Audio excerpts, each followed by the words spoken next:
E aí pessoal, professor Elvirdion com vocês de novo, ó. Abração, continuando o nosso curso de História do Brasil, hein? Brasil colonial, agora com, ó, formação e expansão do território brasileiro. Pensa que foi só os Estados Unidos que tiveram sua expansão pro oeste? Errado, o Brasil também, claro que por razões diferentes. Vem comigo aqui rapidão, ó. Expansão territorial, interiorização do Brasil. Essa interiorização significa ir para o sertão, ir para o interior. E aí, sertão significa interior. Olha aí, pessoal. Interior. E esse interior pode ser Amazônia, esse interior pode ser o Cerrado. Qualquer área interiorana pode ser chamada de sertão. Legal? Então esquece a ideia de sertão, caatinga, área seca do Nordeste. Não é isso não. Perfeito? Então, sertão é interior. Daí, a conquista do sertão leva à formação do território brasileiro. Quais elementos levaram à conquista do sertão? Entradas e bandeiras é um deles. Eu vou sair um pouquinho aqui da tela. O que foram as bandeiras? Expedições militares.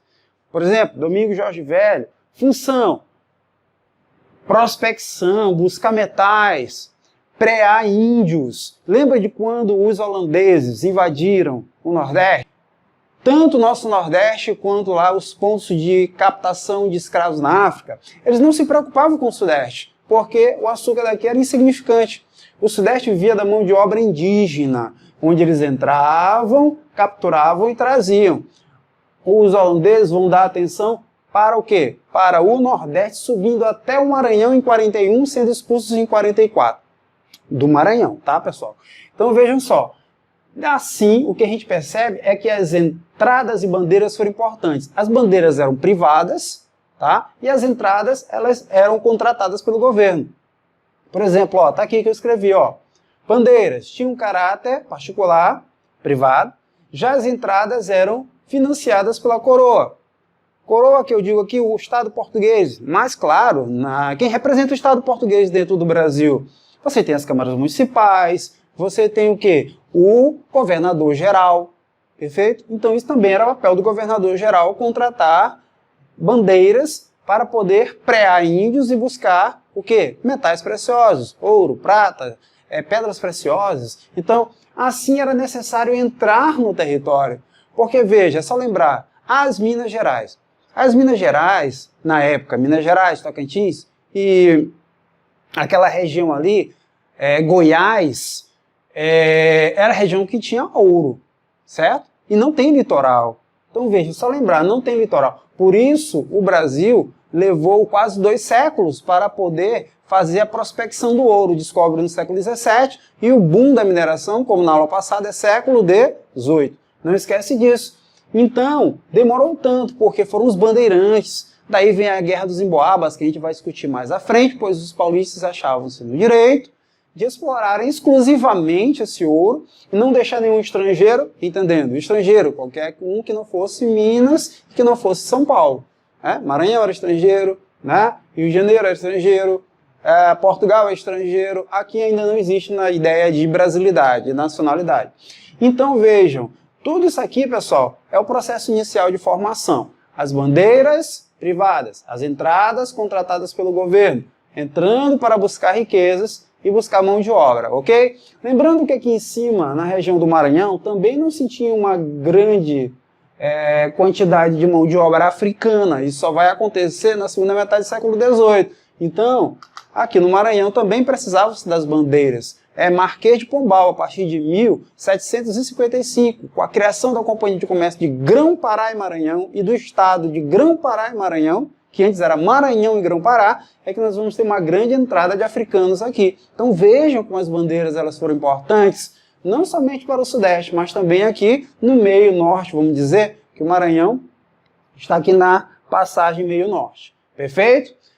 Continuando, outro fator que vai levar a entrar nesse território, as monções. E aqui não é as monções da geografia, tá? Tem a ver, ó. Expedições que transportavam alimentos, que transportavam ferramentas, que transportavam mercadoria das mais diversas, subindo os rios. Olha, ó, na região de Goiás, São Paulo, em direção às Minas Gerais. Deu para entender? Para poder o quê? Fazer comércio, mas pelo leito dos rios. Daí nós temos expedições fluviais. Lembra bastante o comércio egípcio, o comércio mesopotâmico, que existia, já foi questão de prova, e é comércio fluvial. Ok? Então pode aí a questão fazer uma relação das monções com esse comércio egípcio e mesopotâmico, que eles iam aí subindo os rios.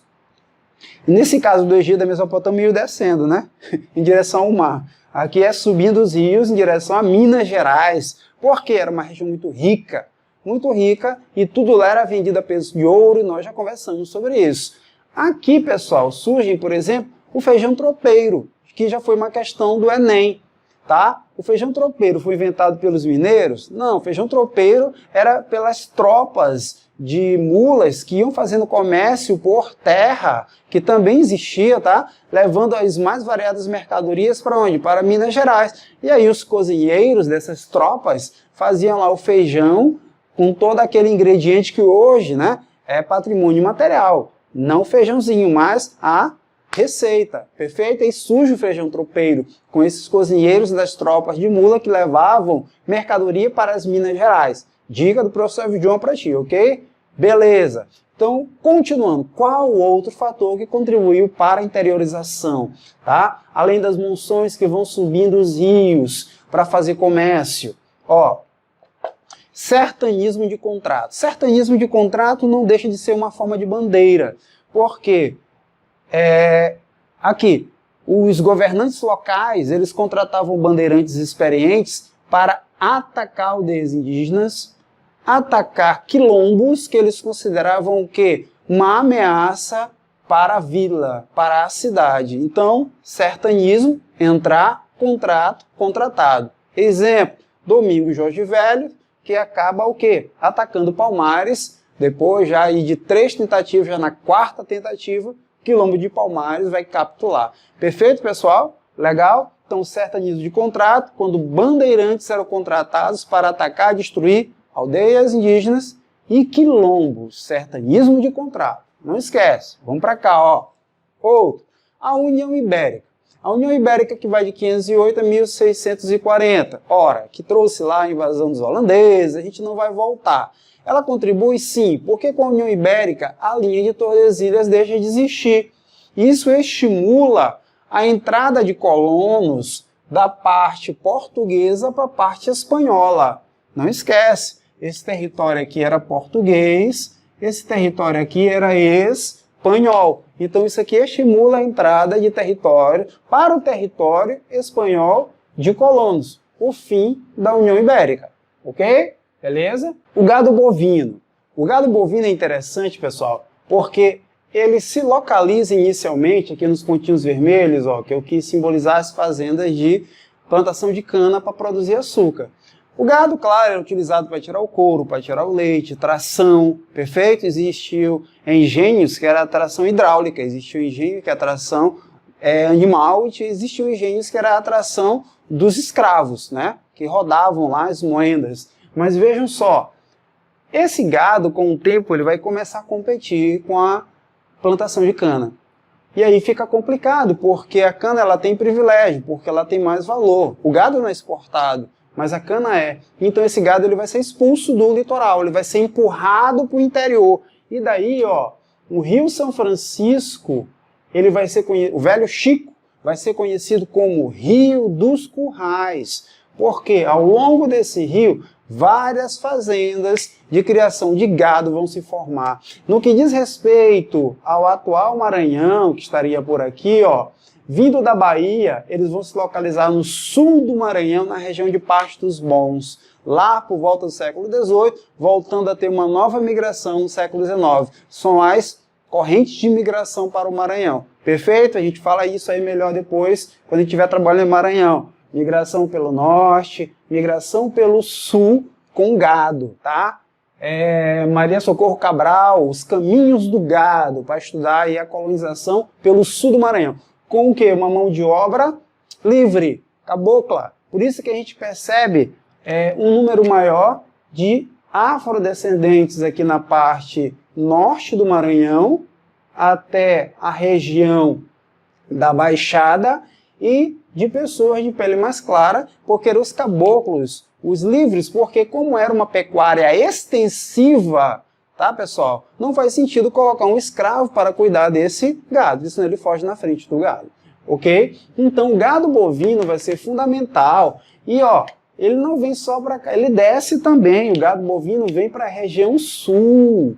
Não esquece que é a região do atual Uruguai, que já foi do Brasil, e do Rio Grande do Sul, que vai fazer parte do Brasil mais tarde, com os tratados de limites, basicamente vivem da criação do gado. Legal?